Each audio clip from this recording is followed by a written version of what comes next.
வணக்கம் நண்பர்களே.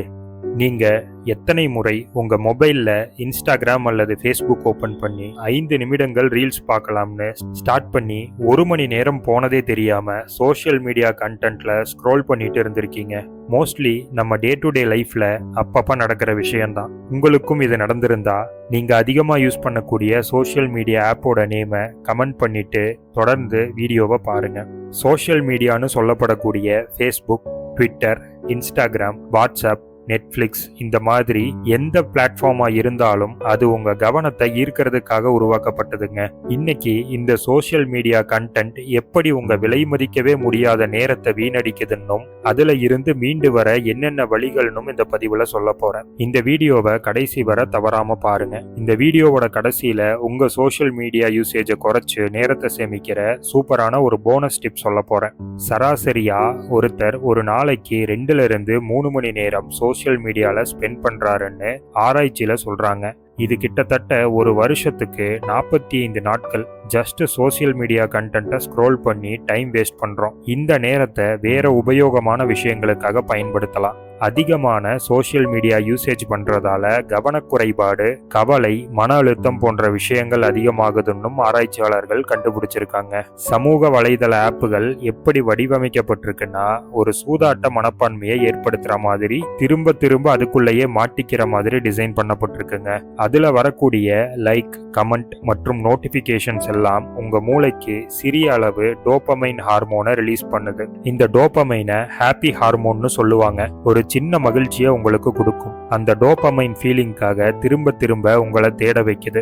கிட்டத்தட்ட போதை மாதிரி தான். யோசிச்சு பாருங்க, ஒரு போட்டோ இன்ஸ்டாகிராம் அல்லது ஃபேஸ்புக்ல போஸ்ட் பண்றீங்கன்னா லைக்ஸ் அதிகமா வருதுன்னு வைங்க. உங்க மொபைலை எவ்வளவு நிமிஷத்துக்கு ஒரு முறை செக் பண்ணுவீங்க? பதில் உங்களுக்கே தெரியுங்க. இதுதாங்க அடிமையாகிற மனப்போக்குக்கான பேஸ் லைன். இந்த பழக்கத்துக்கு அடிமையாகாம எப்படி தப்பிக்கிறதுன்னு ஒரு 5 வழிமுறைகள் பார்க்கலாங்க.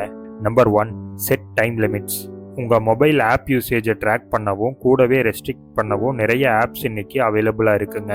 இந்த ஆப்புகளை உங்க போன்ல இன்ஸ்டால் பண்ணிட்டு உங்க சோஷியல் மீடியா ஆப்ஸ் யூசேஜுக்கான டைம் ஒரு நாளைக்கு 30 நிமிடங்கள்னு செட் பண்ணிக்கலாம். அதுக்கு மேல யூஸ் பண்ணா வார்னிங் வரும். Number 2, turn of notifications. நம்ம முழு கவனத்தோட ஏதாவது ஒரு வேலை செஞ்சுட்டு இருப்போம். அப்ப நம்ம போன்ல இருந்து வரக்கூடிய ஒரு நோட்டிஃபிகேஷன் சவுண்ட் நம்ம கவனத்தை திசை திருப்பிடும். இதுக்கு உங்க போன் செட்டிங்ஸ்ல போய் சோஷியல் மீடியா ஆப்புகளுக்கான நோட்டிஃபிகேஷன்ஸை ஆஃப் பண்ணி வைக்கலாம். இப்படி செய்யறதால உங்களுக்கு ஆப் நோட்டிஃபிகேஷன் வராது.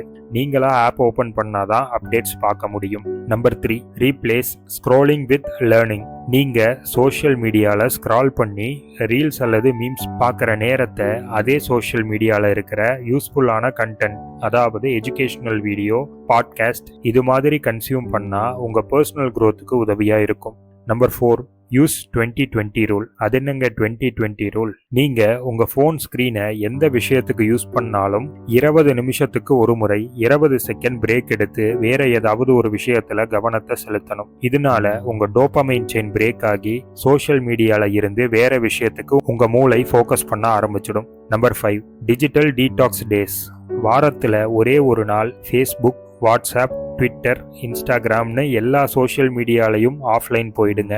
அந்த நாளை ஒரு ட்ரிப்புக்காகவோ உங்களுக்கு பிடிச்ச வேலைகளை செய்யறதுக்கோ இல்ல ஃபேமிலி கூட ஸ்பெண்ட் பண்றதுக்கோ நீங்க பயன்படுத்தலாம். இப்ப சொன்ன இந்த 5 விஷயங்களை பயன்படுத்தி உங்க நேரம் சமூக வலைதளங்கள்ல வீணாகிறத உங்களால தடுக்க முடியும். இதை செய்யறதால முதல் விஷயமா உங்க கவனமும் செயல்திறனும் அதிகரிக்கும். 2வது, உங்க மன அழுத்தம் குறையும். 3வது, உபயோகமான மற்ற விஷயங்களுக்கு உங்களுக்கு நேரம் கிடைக்கும். உதாரணமா, நான் என்னோட சோஷியல் மீடியா யூசேஜை குறைச்சு புத்தகங்கள் படிக்க ஆரம்பிச்சேன். இப்போ ஒரு மாதத்துக்கு 3 to 4 புத்தகங்கள் வரை படிச்சு முடிச்சிடுறேங்க. இதை செய்யும் போதுதான் எனக்கு தோணுச்சு சோஷியல் மீடியால எவ்வளவு டைம் வேஸ்ட் பண்ணியிருக்கோம்னு. இந்த வீடியோவோட இறுதியில சூப்பரா ஒர்க் அவுட் ஆகிற ஒரு போனஸ் டிப் சொல்றேன்னு சொல்லியிருந்தேன்லங்க. அது என்னன்னா, உங்க ஃபோன் ஹோம் ஸ்க்ரீன்ல இருக்கிற சோஷியல் மீடியா ஆப்ஸான இன்ஸ்டாகிராம், ஃபேஸ்புக் மாதிரியான ஆப்புகளை தனி ஃபோல்டர் அல்லது ஹிடன் பேஜுக்கு மாற்றி ரீஅரேஞ்ச் பண்ணிருங்க. இது அந்த ஆப்பை ஓப்பன் பண்ணுறதுக்கான டெம்டேஷனை குறைக்கும். நேயர்களே, நேரம் தான் எல்லாமே. நேரத்தை வீணடிப்பது உங்கள் வாழ்க்கையை வீணடிப்பதற்கு சமம். உங்க நேரத்தை நீங்க கட்டுப்படுத்த பழகிக்கங்க. இந்த வீடியோல சொன்ன தகவல் உங்களுக்கு பயனுள்ளதா இருந்திருக்கும்னு நம்புறேன். நீங்க இன்னும் நம்ம சக்சஸ் மைண்ட் செட் தமிழ் சேனலை சப்ஸ்கிரைப் பண்ணலனா சப்ஸ்கிரைப் பண்ணி நோட்டிபிகேஷன் வர்றதுக்கான பெல் பட்டனை கிளிக் பண்ணிக்கங்க. நான் உங்களை அடுத்த வீடியோல சந்திக்கிறேன். நன்றி.